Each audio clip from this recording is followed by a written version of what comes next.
Greetings everyone, we're now in Patriot Park, which is a very ambitious project of the Russian Ministry of Defense of creating a super museum dedicated to all possible aspects of the warfare and history of warfare and so on. And it is located next to Kubinka, so quite a lot of equipment from Kubinka was transferred here. And well, actually now all the vehicles are on much better display, and first we're going to have a very quick run-through.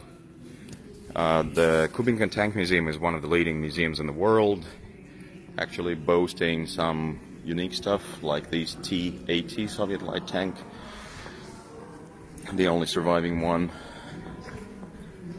and quite many other interesting vehicles. Some of the vehicles were moved here already, but some, like the notorious Mouse tank and the 60-centimeter mortar, Karl, are not here yet. They're still in the old base, but now they're on much better display. There is much more space around vehicles. Someone visited Kubinka 10 years ago and so on.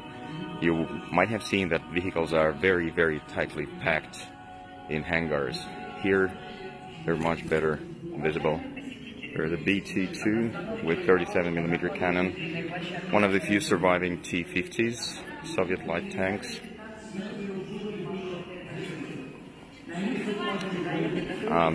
T-40S, then Valentine. And we go to the medium tanks area.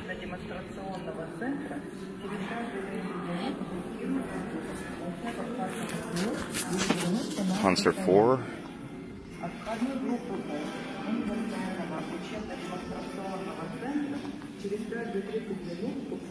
And German prime mover.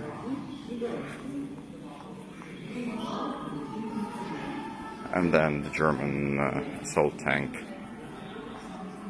Sturmgeschütz 33. Apparently arrived here from the Battle of Stalingrad, as well as this light Italian tank. L640. Here are light Lend-Lease tanks.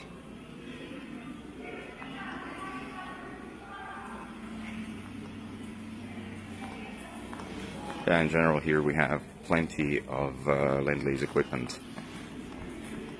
There's an M3, very tall vehicle, a very spacious one actually. The Soviets even thought that they could probably use it as the armored personnel carrier. It was so spacious inside. And there is a tiny T-60, a makeshift tank, produced in Gorkov automobile factory from actually car and truck spare parts. Then T-38, the amphibious tank. And then, of course, the T-34 here. And the bust of designer of the tank, Koshkin. And here is monument to Lieutenant Dmitry Lavrinenko, the top Soviet tank ace who was fighting on T-34 in brigade of Colonel Kotakov, and before his death he destroyed 52 German tanks. And we're moving to heavier stuff. Here is KV-85. Opposing, of course, the Tiger tank. And for the Tiger we're going to have a walk around. Then T-70.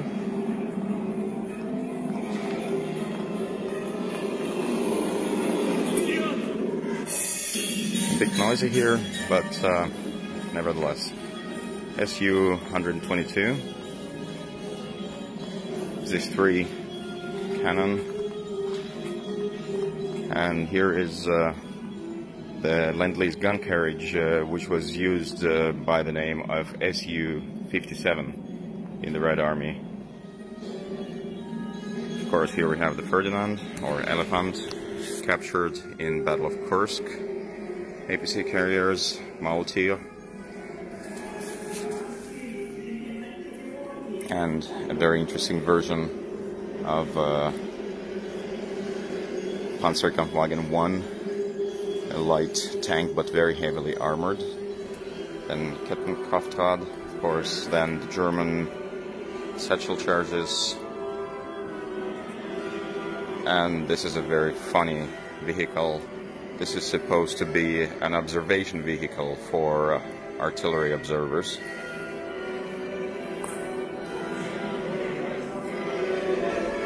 Then you have the Brombeer, the heavy assault tank, and Vespa, the Wasp, and a Marder.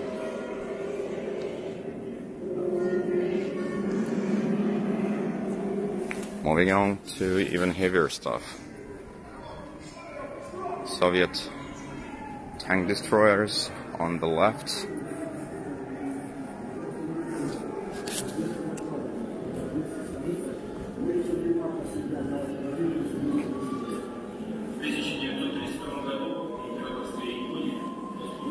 JSU 152M, and there is SU 85.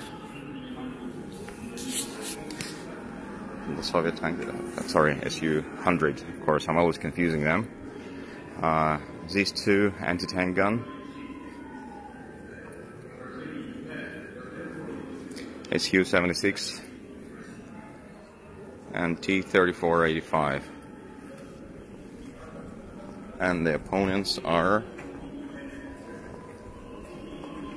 Sturm Tiger, very interesting vehicle. Then Jagdpanther.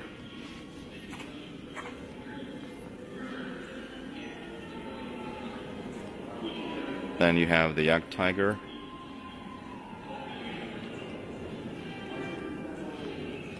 And then Nashorn. After which comes the King Tiger. The vehicle is so big it doesn't fit into the camera. This is the first Tiger that was captured by the Red Army. And then here we have the Katyusha rocket launcher, and then here we have M24. And we're moving to the exhibition that is related to fighting at Halkingal River and the Japanese armor. It's pretty dark. Okay, so here is the equipment that the Red Army used in conflicts against Japan in 1939, and then in 1945. So here is pretty standard Soviet equipment, but then we're moving on to the Japanese armor, and it's quite an interesting display here of all sorts of vehicles captured both in 1939 and in 1945. Strange lightning on them. Here you have Ha-Go, then there is Chi-Ha, and pretty noisy here. And there is Keno.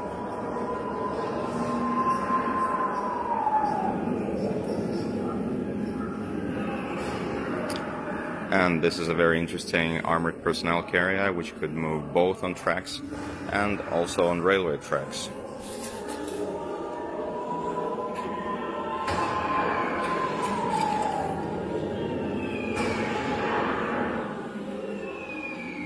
Here we go. An engineering tank.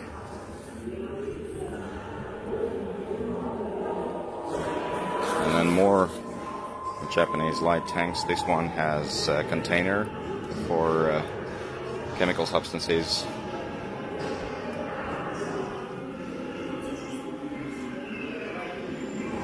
Here is a small tank type 94. And these are the tanks that were used by the Japanese Marines, Teike. And here is the Japanese amphibious tank.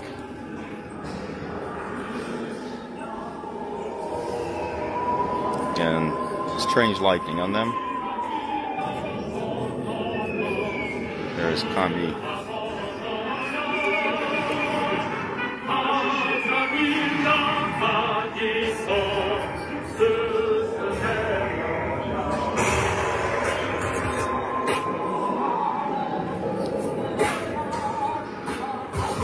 So this was just a brief walk around the main exposition. Again, quite a lot of vehicles are not here. Quite a lot of vehicles are still in the old Kubinka Museum. But that is about 4 kilometers from where I am now. So that will be a separate video. Thanks for watching.